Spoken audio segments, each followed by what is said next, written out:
ప్రతి ఉదయం ప్రభువుతో ప్రారంభం అనే ఈ కార్యక్రమాన్ని వింటున్న దేవుని బిడ్డలైన మీ అందరికీ నిరంతరము నా దేవుని కృప తోడై ఉండి నడిపించునుగాక.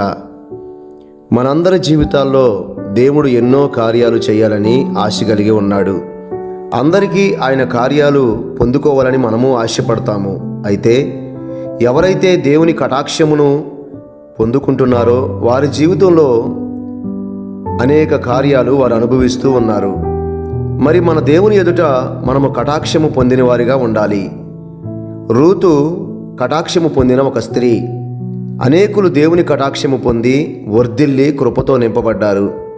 అయితే ఈ ఉదయకాలం దేవుని వాక్యాన్ని చదువుదాము. సామెతల గ్రంథము 12వ అధ్యాయము 2వ వచనము. సత్పురుషునికి యెహోవా కటాక్షము చూపును, దురాలోచన గలవాడు నేరస్తుడిని ఆయన తీర్పు తీర్చును అని రాయబడి ఉంది. మనం చేసే ప్రతి కార్యక్రమంలో కూడా దేవుని కటాక్షం మన మీద కుమ్మరించబడాలి.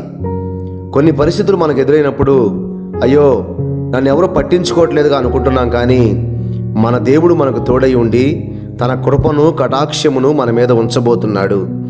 ఆలోచన చేయండి. మనుషులు మనల్ని అనేక మానసికమైన ఒత్తిడికి గురి చేస్తారు, కానీ వాటన్నిటినీ మనం ప్రభు యొక్క వాక్యాన్ని బట్టి మనకు దేవుడిచ్చిన విశ్వాసమును బట్టి మనం ముందుకు సాగిపోతూ ఉంటే ప్రతి వేదన, ప్రతి శ్రమ, ప్రతి రోదన ప్రభువు చూచి మనకి కటాక్షము చూపించి ఆదరిస్తారు. అనేక బహుమతులు, వాగ్దానాలు మన జీవితాల్లో నెరవేరుస్తారు.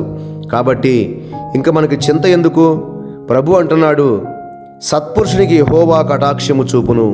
మన కార్యాలు ఏదైతే దేవుని దగ్గర నుంచి మనం కటాక్షం పొందుకునే కార్యాలు ఉన్నాయో అవన్నీ మంచి హృదయంతో చేసుకుంటూ ముందుకు వెళ్ళిపోదాం. దేవుని పక్షాన ఒక్కసారి మాట ఇచ్చామంటే నష్టమైన పోతాము, కానీ మాట తప్పని దేవుని బిడ్డలుగా ముందుకు సాగిపోదాం. సద్భక్తి చేయవారందరి కూడా ఎన్నో విషయాల్లో హింసలకు గురవుతారని రాయబడి ఉంది. కాబట్టి ఎన్ని మనకు ఎదురొచ్చినా కటాక్షము చూపించే దేవుడు మనతో ఉన్నాడు. ఆయన కటాక్షము మన మీద నిరంతరము ఉండబోతుంది. ఈ ఉదయకాలం నీవు నేను ప్రభు యొక్క కనికరమును, కృపను, కటాక్షమును పొందుకొని ముందుకే సాగిపోదాం.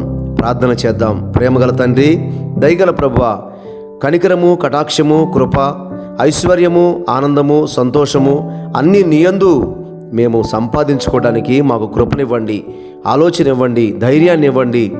మా మనస్సుని నిబ్రముగా ఉంచుకొని అనేక శ్రమల్లో, హింసల్లో, అవమానాల్లో మేము చేస్తున్న ప్రతి కార్యము నిన్ను మెప్పించేదిగా, నీ కటాక్షం పొందేదిగా ఉన్నట్లుగా సహాయం చేయమని మా హృదయాలు ప్రేరేపించి బలపరచమని యేసు ప్రభు నామములో ప్రార్థిస్తున్నాను తండ్రి.